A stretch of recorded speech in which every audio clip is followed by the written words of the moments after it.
안녕하세요. 리보세라니방 칼레니 주마비 병용으로 가남 글로벌 임상 3상을 하고 있습니다. 자, 그래서 환자 모집이 95%를 돌파했다는 내용을 최근에 다뤘는데요. 자, 빅 이벤트가 올해 있습니다. 자, 여기 내용을 보면요. 뒤에 올해 연말쯤 글로벌 3상의 탑라인 결과 발표가 예정되어 있다고 합니다. 빅 이벤트입니다. 자, 이 탑라인 결과 발표가 무엇이길래 빅 이벤트인지 보는 것이 이번 영상의 주제입니다. 자, 그러면은 도대체 탑라인이 무엇이냐?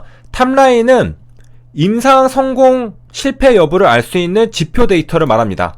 그러니까 탑라인 결과 발표를 본다는 것은 우리가 임상이 성공했는지 실패했는지를 알 수 있다는 뜻입니다. 자, 사실 투자자 입장에서는 임상 결과들이 중요한 게 아니라 그래서 성공했는지, 그래서 시판이 될 수 있는지, 그래서 매출이 나올 수 있는지, 그게 가장 중요한 거죠. 실패했느냐 성공했느냐, 그게 가장 중요한 건데, 자, 그런 데이터를 알 수 있는 게 바로 탑라인입니다. 자, 그런 데이터들이 어떤 것이 있느냐? 자, 서머리로 제공이 되는 건데요. 자, 우리가 알고 있듯이 프라이머리 엔드포인트, 그러니까 1차 지표가 잘 나왔느냐, 그리고 뭐 세이프티 데이터, 그러니까 안정성 지표는 잘 나왔는지, 그래서 효능이랑 부작용이 잘 나왔는지가 임상 성공 실패 여부를 가르는 중요한 데이터입니다. 뭐 당연하죠? 효능이 좋고 부작용이 적어야지 성공한 거니까. 자, 그런데 이러한 데이터들은 locked database, 그러니까 잠겨있는 데이터베이스라고 말을 합니다. 자, 우리가 탑라인 데이터를 발표할 때 보면은 데이터베이스는 이미 동결됐다, 이런 표현들이 나옵니다. 영어로 락업이 되었다고 하는데요. 자, 데이터베이스를 동결시킨다라는 말은 무슨 말이냐면은, 락업은 모든 임상 관련한 정보와 숫자를 동결, 그러니까 수정하지 못하게 막는다는 겁니다. 자, 이 락킹 데이터베이스는 굉장히 중요한 건데요. 왜 중요하느냐? 자, 우리가 임상 시험을 했습니다. 그리고 결과가 나왔는데, 자, 그러한 데이터들을 토대로 우리가 분석을 하고서 FDA에게 NDA 신청을 하잖아요. 자, 그런데 요 데이터가 락업이 되어 있지 않아가지고 수정이 가능하다는 뜻이거든요. 그러면은 수정이 된다는 것은 조작을 할 수도 있다는 뜻입니다. 회사 입장에서는 수정을 할 수 있다고 한다면은 당연히 결과를 더 좋게 만들고 싶겠죠. 그렇기 때문에 자, 이러한 가능성을 원천 차단하기 위한 것이 락업입니다. 그러니까 FDA 입장에서도 이 락업이 걸려있지 않으면은 당연히 그 데이터를 신뢰할 수가 없겠습니다. 그렇기 때문에 이 락업은 굉장히 중요하다고 할 수 있는데요. 자, 그래서 우리가 탑라인이라는 이런 중요한 데이터를 발표할 때 자, 락업이 됩니다. 그래서 정리를 하자면은 탑라인 데이터라는 것은 최종 임상 결과 발표 전에 먼저 공개하는 일부 핵심 지표를 바로 탑라인 데이터라고 하고요. 자, 요게 바로 HLB가 이번에 칼레니 주마비랑 리보세라닌 병용으로 글로벌 3상을 하고 있는 가남 3상에 대한 탑라인 결과 발표가 이번에 올해 연말에 예정이 되어 있습니다. 2021년도 4분기, 뭐 11월, 12월 이런 것을 연말이라고 하잖아요. 자, 그때 예정이 되어 있습니다.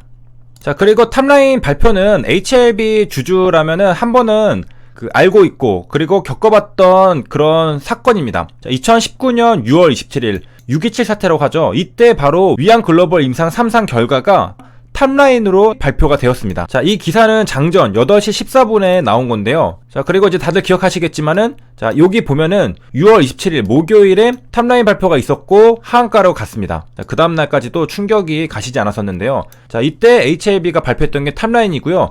그 다음에 탑라인은 주요한 데이터들을 발표를 하는 것이고 임상의 성공과 실패를 가르는 그런 데이터였는데, 최종 결과는 이 탑라인 이후에 발표를 하게 되죠. 그래서 HLB가 탑라인 발표가 있은 다음에, 자, 여기 9월 30일에 임상 최종 결과 발표를 하게 됩니다. 자, 그래서 회사에서 성공을 발표함에 따라서 점 상한가를 가면서 요렇게 또 엄청난 상승을 보여줬던 그런 역사였습니다. 자, 그래서 보면은 6월 27일에 탑라인 발표를 했고, 그 다음에 최종 결과가 9월 30일이었으니까 지금 3개월이 걸렸죠. 탑라인 결과 발표 뒤에 3개월 뒤에 임상 결과를 발표를 했습니다.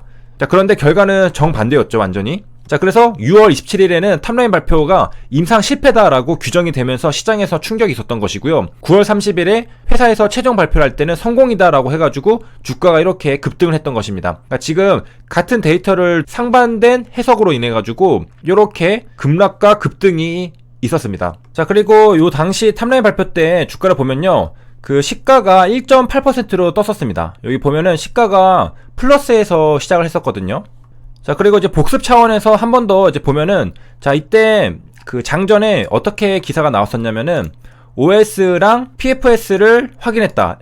1차 지표가 OS였고 2차 지표가 PFS였는데, 자, 이러한 결과를 확인했다라고 밝혔고, 자, OS 같은 경우에는 3차 치료제로 허가된 옵디보, 론서프랑 유사한 결과를 얻었다고 했고, PFS는 경쟁 약물 대비 유의미한 효능을 확인했다라고 밝혔습니다. 자, 그리고 각 지표에 대한 통계적 유의성 분석을 진행 중이다라고 말했고, 에스모에서 그 결과 발표 및 논문 게재를 계획하고 있다라고 밝혔죠. 자, 그래서 이제 복습을 하고 왔는데, 이제 간암에 대한 임상도 2021년 올해 연말에 탑라인 결과 발표가 예정이 되어 있습니다.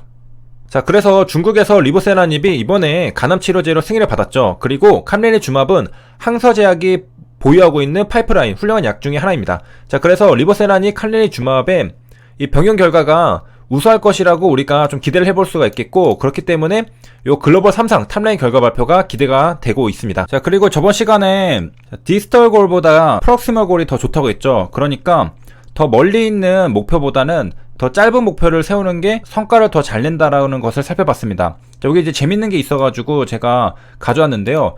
이 실험을 하는 것은 초등학생들을 대상으로 실험을 했습니다. 그래서 뺄셈을 하는 거였는데요. 자, 실험을 제대로 잘 하기 위해서 파일럿 워크를 했습니다. 이 파일럿 워크라는 것은 뭐냐면은 선행 연구라는 뜻인데요. 이제 본격적인 조사 및 연구에 앞서서 소규모로 조사 대상에 대해 연구 및 실험해 보는 겁니다. 그래서 예비 실험이라고도 하고요, 뭐 사전 실험이라고도 합니다. 자, 그러니까 우리가 본격적인 실험을 하기 위해서 여러 가지 변수들을 좀 확인을 해보는 거죠. 그래서 모의로 시행을 해보는 건데요. 자, 재밌는 게 여기에서 뺄셈을 못하는 학생들이 있었습니다.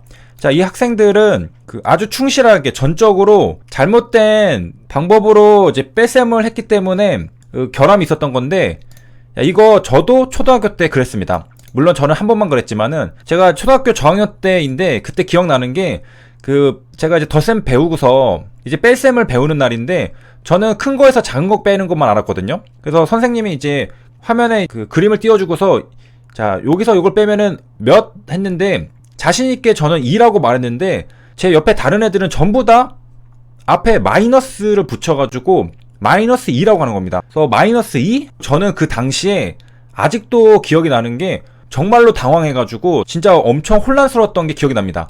마이너스가 뭐지? 라고 생각을 했었던 거죠. 그래서 굉장히 머릿속이 혼란스러우면서 그 당혹감이 감정적으로 아직까지도 그게 남아있는데요. 그러면서 이제 곧이어 든 생각들은, 얘네는 어떻게 마이너스 2라는 것을 알았을까 하면서 곧장 선행학습을 했나 라는 생각을 했습니다. 마이너스라는 것을 앞에 붙이는 거를 배운 적이 한 번도 없는데, 얘네는 앞에 마이너스 2라고 말하는 게 왠지 저 혼자만 모르는 것 같았죠. 자, 물론 이거는 이제 배우지 않았기 때문에 몰랐던 거고, 제가 제일 잘하는 게 수학이었습니다. 그래서 뭐 최우등상도 받고 수학 경시대회도 나가고 그랬었는데, 자, 아무튼 이때 그 당혹감을 느꼈던 것을 요 초등학생들도 반복했던 겁니다. 그러니까 이 초등학생들이 뭐를 헷갈렸던 거냐면은, 자, 이 뺄셈이 여기 앞에 거에서 뒤에 거를 빼야 되는데, 요 초등학생들은 무조건 큰 거에서 작은 걸 뺐던 겁니다. 그러니까 이 9가 뒤에 있어도 그냥 뺄셈이 있으니까 큰 거에서 작은 걸 뺐기 때문에 그냥 무조건 5가 나왔던 거죠. 이게 순서가 바뀌었다면은 여기 마이너스를 붙여서 마이너스 5라고 해야 되는데,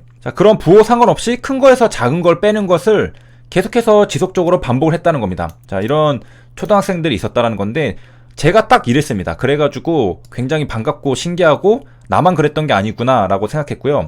물론 얘네랑 저랑 다른 점은, 저는 한 번만 하고 그 다음에 눈치 바로 채고서 마이너스 바로 붙였죠. 뭐 그렇다는 거고요. 자, 그래서 여기까지 살펴봤는데 시청해주셔서 감사합니다.